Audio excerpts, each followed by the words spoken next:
Masson, je suis en charge de la commercialisation de cette technologie d'Autanonymizer depuis un peu plus de 10 ans maintenant chez Arcade.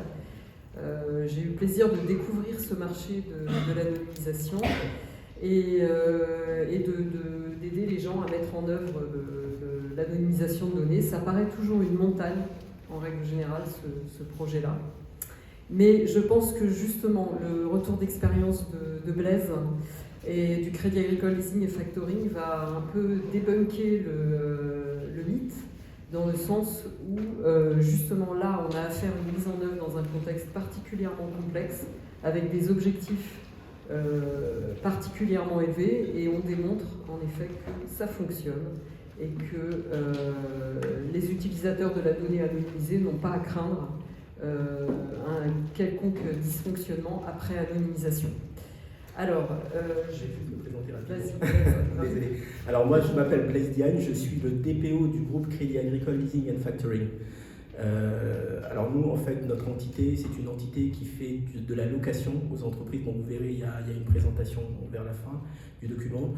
Ça fait 25 ans que je travaille au Crédit Agricole. Je suis un DPO IT. Voilà, donc j'ai fait du droit dans les jeunes années, dans les années 80, enfin 90 du moins, pas 80.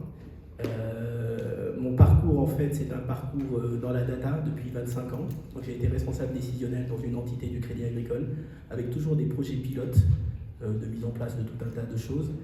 Et depuis 2005, j'ai pris en charge des départements informatiques, donc au sein du Crédit Agricole Leasing et Factoring, donc des départements de front office, middle office et autres.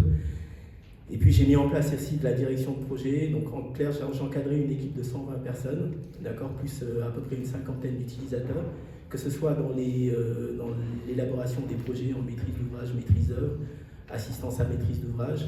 J'encadrais également des équipes de prod, et surtout on a mis en place chez Calef quelque chose qui est très particulier, que j'ai mis en place en 2007. Je vous le dis parce que ça va expliquer, en fait, c'est important pour le document. C'est que chez Calef, j'ai implémenté une méthode à partir de 2007 qui permet de faire des releases de SI, c'est-à-dire que plutôt que d'aller faire des projets dans tous les sens, on fait des vagues de projets. C'est comme si vous aviez 8 trains qui partaient, et dans ces 8 trains, vous avez 60 applications informatiques qui évoluent en même temps, 120 à 150 personnes qui sont embarquées, et vous avez 35 projets. D'accord, le SI de Calef, c'est un SI complexe, un SI de 300 logiciels développés en interne, ou des logiciels qui peuvent être intégrés et adaptés à notre mode de fonctionnement. Donc ce qui m'a permis de vraiment connaître le SI, puisque j'ai travaillé sur le SI leasing et à facturage et encadré les équipes de 2005 à 2018 avant de devenir DPO du groupe. Donc le périmètre qu'on va vous présenter, c'est un périmètre qui s'applique à un SI de 300 applications sur 11 pays, puisque je suis le DPO des 11 pays de Calef, avec des législations différentes. Voilà. Alors, pour revenir sur... Voilà. Je ne sais pas ce que j'ai fait. Voilà. Sur les contextes, les enjeux et objectifs de ce projet, donc d'abord, c'est se prémunir du vol de données dans les environnements hors production. Il faut savoir que beaucoup de données sont copiées des environnements hors prod, de l'environnement de production vers les environnements hors production.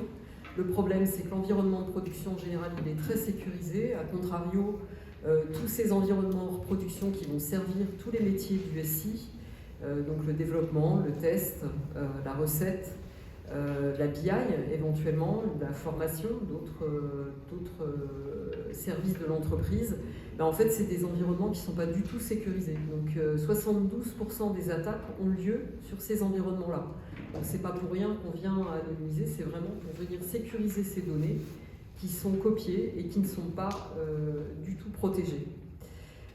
Donc le contexte, comme le disait Blaise, c'est que vraiment on relève le défi de l'anonymisation dans un SI complexe, avec beaucoup d'applications, une hétérogénéité de technologies également, en gardant de la cohérence, et une hétérogénéité aussi de textes juridiques qui peuvent différer d'un pays à l'autre, puisqu'on parle de 11 pays. On optimise la connaissance à persistance du SI dans le sens où on va commencer par une détection de la donnée identifiante.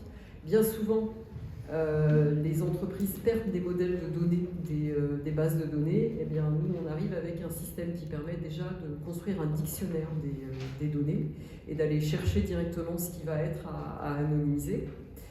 Et bien sûr, on va se conformer aux réglementations en vigueur à l'heure actuelle, hein, et ça vient se renforcer, le RGPD vient se renforcer, enfin, est renforcé de NIS2 et de DORA pour de nombreuses organisations également. Et puis, on vient effectivement garantir la croissance de l'entreprise dans le sens où quand vous devez payer une amende pour un groupe comme le Crédit Agricole, c'est pas neutre. 4% du chiffre d'affaires, ce n'est pas neutre. Le chiffre d'affaires global de l'entreprise, ce n'est pas neutre. Et puis vous avez tous les risques liés aussi à la perte de crédibilité une fois que les données sont sorties et que les médias relaient les informations. Il ne faut pas oublier que les clients derrière peuvent perdre confiance et aller chez d'autres acteurs concurrents. Pour revenir sur le sujet de l'anonymisation, qu'est-ce que c'est que l'anonymisation ? L'anonymisation, c'est une technique parmi d'autres qui permet de protéger les données. Donc on peut anonymiser, on peut pseudonymiser, généraliser également. Et puis, je voulais vous montrer le chiffrement parce que les données chiffrées, c'est quelque chose de totalement différent de ce qu'est la pseudonymisation ou l'anonymisation des données. Une fois que j'ai chiffré mes données, vous le voyez là sur le schéma, mon Christophe Martin qui est né le 13 janvier 1994, en fait les données chiffrées ne veulent rien dire. Et c'est très bien, parce que j'ai besoin de ça dans certains cas. J'ai besoin de transporter de la donnée, de la sortir de mon SI pour l'emmener chez un prestataire, par exemple. Eh bien, j'ai besoin de chiffrer. Ça, c'est une technique qui est intéressante, mais elle n'est pas intéressante pour protéger les données dans les environnements hors prod. Pour protéger mes données dans les environnements hors prod, j'ai besoin de données ou anonymisées ou pseudonymisées. Et donc là, mon Christophe Martin, vous voyez, quand il est anonymisé ou pseudonymisé, son nom va être un nom, son prénom va continuer à être un prénom, une date de naissance sera toujours une date de naissance, de sorte que les gens qui vont utiliser ces données dans mon entreprise, ça ne vienne pas perturber leur travail au quotidien. Au contraire, on va faire en sorte de coller parfaitement à leurs besoins pour justement leur fournir des données anonymisées de qualité qui leur permettent de continuer à travailler au quotidien. Voilà, et on va passer tout de suite au retour d'expérience de Blaise sur la mise en œuvre de ce projet. Alors, vous savez tous qu'au niveau du RGPD, que ce soit des articles 5, 25 ou 32, on nous demande tout un tas de choses concernant la minimisation des traitements, la minimisation des données dans les environnements hors prod, le respect des durées de conservation et autres. Et vous savez aussi qu'il y a le considérant 78 donc, qui normalement oblige les éditeurs de logiciels à intégrer en fait, la protection des données par défaut. C'est-à-dire qu'en fait, quand vous avez de la chance, l'éditeur de logiciel vous propose quelque chose. Donc c'est une technique qui soit est sur le marché, soit lui est propre. Et cette technique-là, elle est utilisée quand vous devez faire une copie de la base de données pour la lui envoyer pour des questions de développement, de maintenance et autres. Donc voilà, donc lui, il vit dans son monde, il ne vit pas dans le monde interconnecté des applications que vous avez. Alors ils utilisent plusieurs techniques d'anonymisation, ça peut être du chiffrement, comme l'a dit Cécile, ça peut être du hachage. Ils peuvent vous mettre des blancs ou des étoiles partout.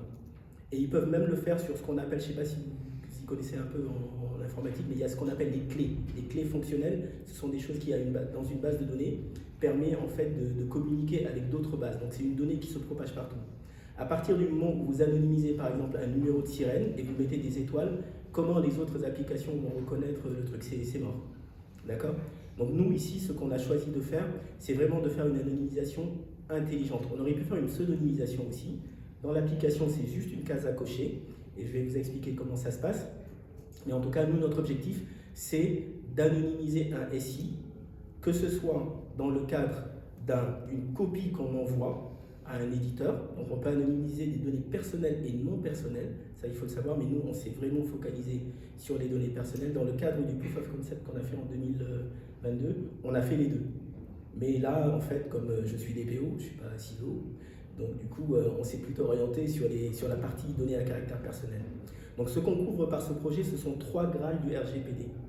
C'est l'anonymisation des environnements hors prod, c'est-à-dire qu'en fait la plupart des DSI, vous vous copiez une base de prod, vous la mettez sur un environnement de dev, de recette ou autre, ou d'intégration, c'est quand on met bout à bout les choses, et puis vous travaillez sur des vraies données de prod. Très rares sont ceux qui vous mettent à disposition des environnements anonymisés, que ce soit dans des bases décisionnelles ou vraiment des applications métiers.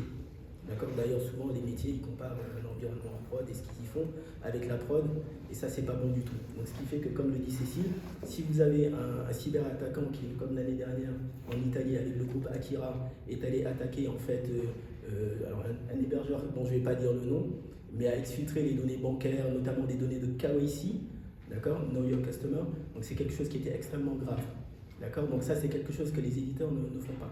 Donc ici ce qu'on fait, c'est qu'on va anonymiser les environnements hors prod, c'est-à-dire les environnements de développement, de qualification, donc ce sont ceux où la maîtrise d'œuvre fait ses tests, d'intégration, ça c'est quand les applications communiquent bout à bout sur un processus avec des interfaçages, les environnements de recettes également, que ce soit des environnements de recettes fonctionnelles, maîtrise d'ouvrage utilisateur, ou des environnements de recettes techniques. L'autre sujet qu'on va desservir également, c'est la gestion des durées légales de conservation. Alors vous savez que vous avez vu tous les référentiels que la CNIL fait.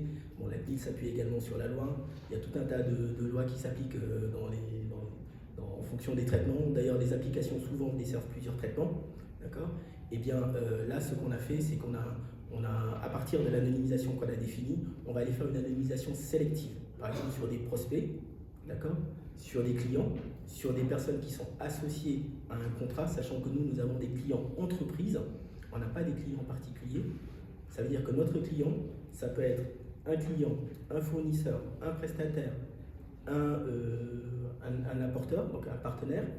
Ça peut être tout un tas de choses, d'accord. Et il faut vraiment savoir dans quel contexte on anonymise. Et on va anonymiser aussi les dossiers, parce que vous savez que par exemple dans le SI risque, avec les normes BAL2 ou dans le SI comptable, avec toutes les normes IFRS et autres, vous devez conserver les données jusqu'à un certain niveau, c'est-à-dire 10 ans après la fin du dossier. Donc là, on est vraiment rentré dans la finesse la plus absolue, et on met également en œuvre le droit à l'oubli. Alors, le droit à l'oubli, ça fonctionne comment? La plupart du temps, vous avez une application informatique. Quand vous avez de la chance et que c'était Noël, l'éditeur il a développé une fonction d'anonymisation. Donc par exemple, Salesforce, Équipe, Cassiopeia, enfin SAP et autres. Mais quand vous êtes dans des applications que vous avez développées ou dans des applications que vous avez intégrées qui ne mettent pas en œuvre, alors il vaut mieux être motivé et pas cardiaque pour aller essayer d'anonymiser des choses parce que ça va vous coûter une fortune. Donc ça, c'est ce qu'on a fait également. Alors nous, on n'a pas attaqué des bases décisionnelles parce que vous savez, souvent les gens attaquent des bases de reporting. Donc nous, on est allé carrément, c'est pour ça que le projet s'appelle Audace, parce qu'on a vraiment été audacieux. On s'est dit, allez, on va y aller, quitte à y rester. Et donc on a attaqué les applications cœur de métier, c'est-à-dire les applications frontales, donc tous les sites web transactionnels, informationnels, extranet et autres, d'accord. On a attaqué également les applications de front, middle et back office, donc toutes celles où on gère les dossiers, les applications de risque, les applications contentieux, de recouvrement. Donc on a attaqué vraiment un gros panel d'applications et avec des technologies différentes. Donc c'est ce que j'ai indiqué ici. Là, quand je mets une technologie Oracle, par exemple, ce sont toutes les versions d'Oracle qu'il y a derrière. Donc ça, c'est vraiment quelque chose qu'on a fait, parce que la solution, en fait, elle est agnostique, donc elle permet de se connecter, en fait, à 13 technos, je crois. Oui, un peu plus, voilà, un peu plus. Sans arrêt. Voilà, une autre chose aussi qui est intéressante, c'est que vous avez des formats CSV et JSON. Vous savez, des fois, les applications, elles ne communiquent pas forcément entre elles. Vous faites une extraction de fichiers, vous la mettez dans un répertoire de transit, et après, vous l'intégrez. On peut aussi aller anonymiser des applications sur des répertoires de transit. Donc ce qui nous a permis en fait véritablement d'avoir quelque chose d'homogène sur l'ensemble des applications. Mathieu va s'appeler Marie-Jeanne partout. Une date de naissance va être transformée. Une adresse email va être transformée. La base embarque également des dictionnaires de prénoms, de noms que vous pouvez même reconstituer avec vos bases de données internes.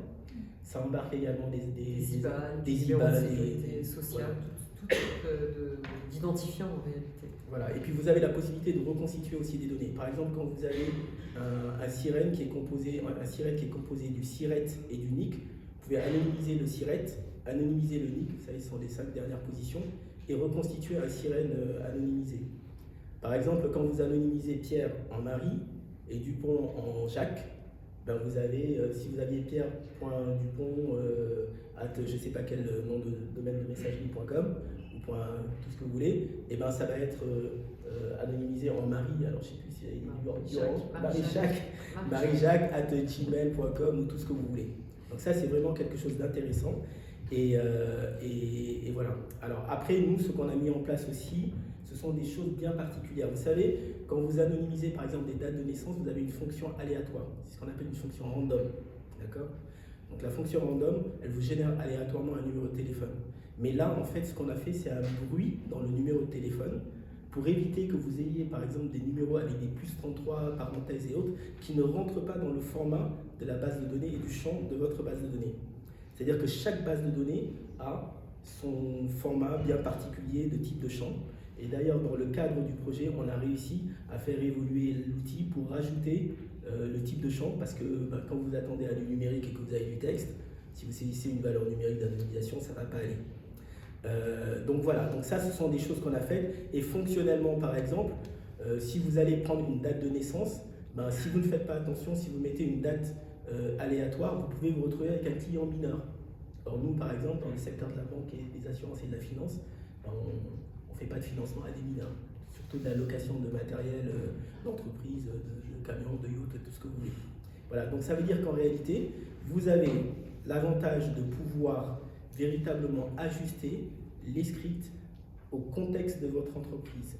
L'autre chose aussi qui est importante, c'est que les scripts que vous développez, si vous avez une entité dans votre groupe, les scripts peuvent être repris par les autres entités du groupe et adaptés au nom des champs de leur base de données. Ça, c'est quelque chose aussi qui est très intéressant, c'est-à-dire que notre expérience dessert aussi les autres entités du Crédit Agricole. Et une chose qui est très importante, tout à l'heure Cécile en a parlé, je vais un peu vite parce qu'on n'a pas beaucoup de temps. Quand vous allez, l'outil, il va faire deux choses. Il va d'abord découvrir vos données, c'est-à-dire que vous allez avoir votre base de données, il va le scanner comme quand vous passez dans un scanner. Voilà, il va voir toutes les tables. Donc il y a ce qu'on appelle les schémas de base de données, c'est l'entité la plus grosse dans une base. Ensuite, vous avez les tables et vous avez les noms des champs. Vous allez les sélectionner, les champs qui sont à anonymiser.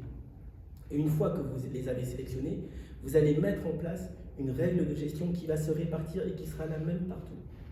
Après, vous avez des bases dans lesquelles vous avez des champs particuliers.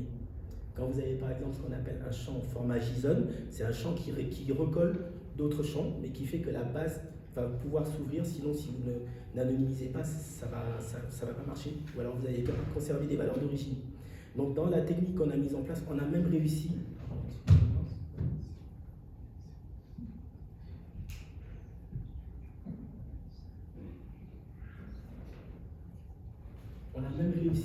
à réanonymiser des champs divers qu'on a concaténés dans un format JSON. Le format JSON, c'est un des formats les plus compliqués à anonymiser, ça je peux vous le dire. Voilà. Et si vous n'anonymisez pas ce qu'on appelle cette concaténation, c'est-à-dire cet assemblage, votre écran, il ne s'ouvrira pas tout simplement. D'accord ? Voilà. Donc en tout cas, ça c'est ce qu'on a réussi à faire. Donc je vais laisser Cécile passer sur la partie d'après. Alors, le prérequis au succès, c'est la connaissance du SI. Ça, c'est vraiment ultra important. Alors, avec Blaise, on a eu cette chance d'avoir affaire à la fois à un profil DPO, mais qui connaissait très bien le SI, qui a été capable aussi d'aller mobiliser les gens, parce que le plus dur dans ce projet, c'est d'arriver à faire bouger la montagne, en gros. Et bouger la montagne, c'est faire bouger les gens dans l'organisation. C'est trouver des budgets, évidemment. Donc le DPO, lui, il faut qu'il soit très proche de la direction pour expliquer les enjeux. Quels sont les enjeux à protéger les données? Qu'est-ce qu'on va... le fait de protéger la réputation de l'entreprise. S'adjoindre aussi des projets de refonte ou tout type de projet dans le SI qui permettent d'aller chercher du budget et de venir coller ce projet anonymisation à d'autres projets. Mais donc, Blaise avait cette connaissance du fonctionnement de l'entreprise qui nous a permis d'aller beaucoup plus vite que ça n'aurait été le cas si on n'avait pas eu affaire à un profil comme lui. Optimiser l'anonymisation et la fréquence des traitements, ça c'est... je pense que voilà. C'est plutôt... Alors en fait, si vous voulez, les traitements, comment on les anonymise? Vous pouvez anonymiser, dénoncer de manière, on va dire, régulière comme vous voulez. Vous pouvez les ordonnancer. Un ordonnancement, c'est un batch en fait qui va passer la nuit quand les gens ne travaillent pas. Parce que quand vous faites par exemple une anonymisation sur les durées légales de conservation et sur l'exercice du droit à l'oubli, vous allez vraiment taper dans la prod. Là. Bon, alors on a tout testé avant, mais vous allez taper dans la prod. Donc plutôt que de lancer les choses dans la journée, on va les ordonnancer et on va faire des batchs. Et comme dans les articles 12 par exemple, dans l'article 12, on vous dit que vous devez répondre dans un délai d'1 mois, d'accord, sauf conditions bien particulières, et bien nous, ce qu'on s'est dit, c'est que quand quelqu'un fait son exercice de droit à l'oubli, ou même pour le respect des durées de conservation, on va faire des batchs mensuels. Voilà, donc pour éviter d'aller lancer des batchs qui vont interférer avec tous les autres batchs de nuit qui sont lancés par les personnes du SI.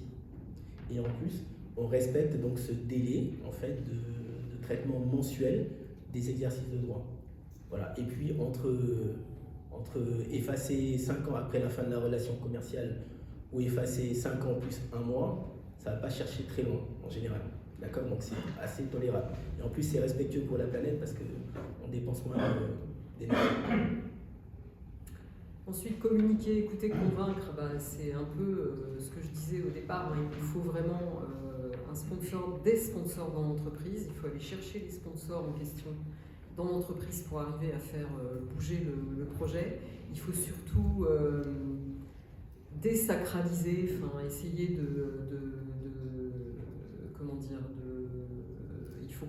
il faut convaincre les gens du métier, très concrètement. Et pour les convaincre, souvent, on les fait participer à la phase pilote du projet, qui va consister à recueillir les besoins en matière d'anonymisation. Donc les gens vont exprimer leurs besoins et on leur demandera aussi de tester le premier run d'anonymisation. Ça leur permet de voir que ça ne changera rien à leur quotidien, en réalité. C'est un point important qui permet d'éviter le frein côté métier, parce qu'il existe dans certains établissements. Alors, un des plus gros freins qu'on ait eu, c'est dans les responsables applicatifs. Bon, vous savez, comme je vous ai dit, j'ai passé 18 ans, en tout cas 13 ans dans cette société, 5 ans avant. Donc, comme c'était des personnes que j'animais en direction de projet, avec mon équipe de direction de projet, et qu'on avait conçu les applications, ils m'ont fait à moitié confiance. Et il y en a beaucoup qui m'ont dit, mais Blaise, tu vas nous flinguer nos bases, sans nos bases de production, c'est un truc, mais tu vas nous tuer les trucs. Donc ton truc là, bon. Et ça a été les personnes qui ont été ensuite les plus convaincues quand elles ont pu voir, d'accord, ce qu'on avait fait. Et du coup, ces personnes-là ont aussi gagné de la connaissance, puisque comme on a amélioré le modèle de données, c'est-à-dire que le modèle de données, comme la connaissance des données, ça leur a permis d'améliorer leur livrable, mais le projet a été utilisé immédiatement avant même d'être mis en production par le Data Management Office, et notamment toute l'équipe data, dans ce qu'on appelle le dictionnaire des données, le data lineage, voilà, c'est le suivi de la création des données. Et donc c'est quelque chose qui les a vraiment intéressés. Et donc du coup c'est remonté jusqu'au Data Management Office du groupe, avec le Chief Data Officer notamment. Et donc tout le groupe en fait est maintenant dans le même train. Et alors la découverte des données, juste en temps de performance, c'est 2 minutes. C'est 2 minutes pour une découverte des données. Je vais peut-être passer rapidement.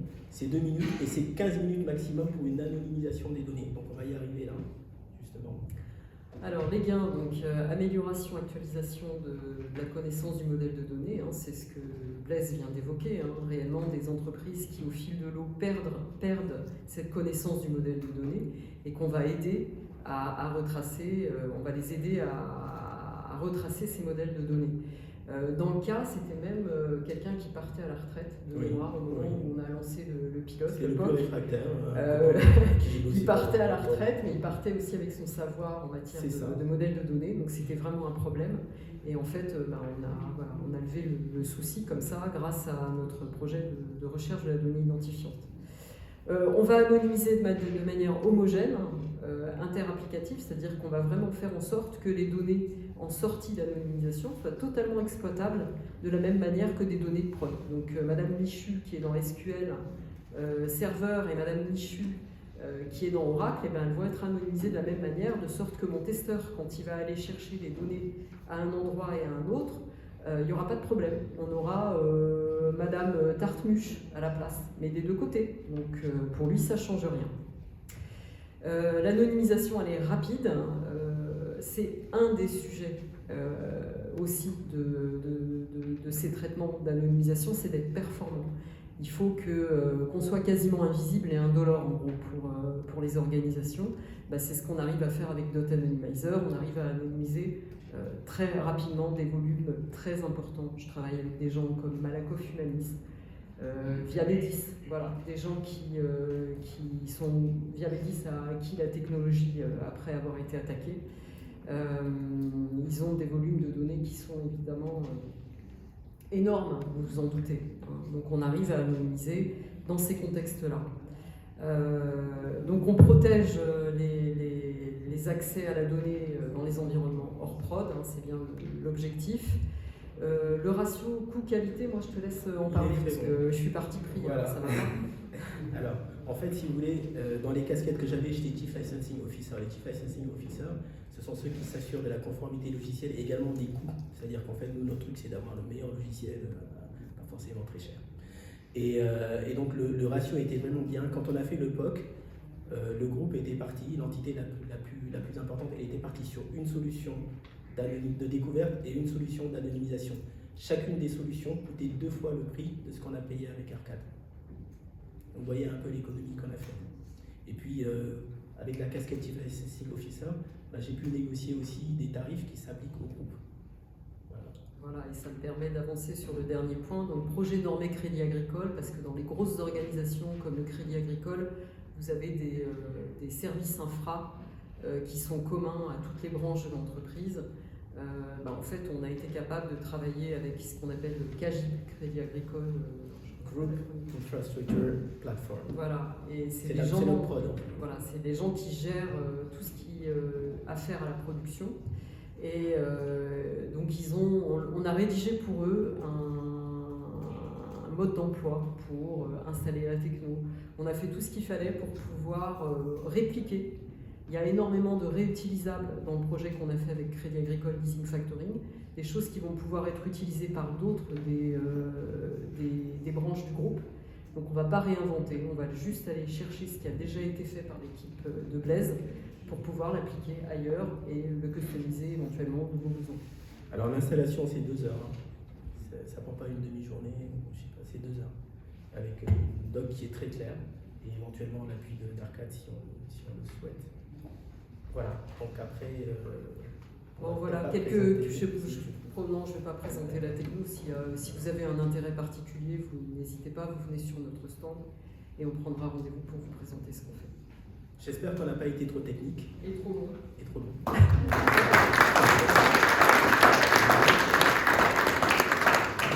Merci à vous deux, c'est toujours intéressant d'avoir des retours d'expérience.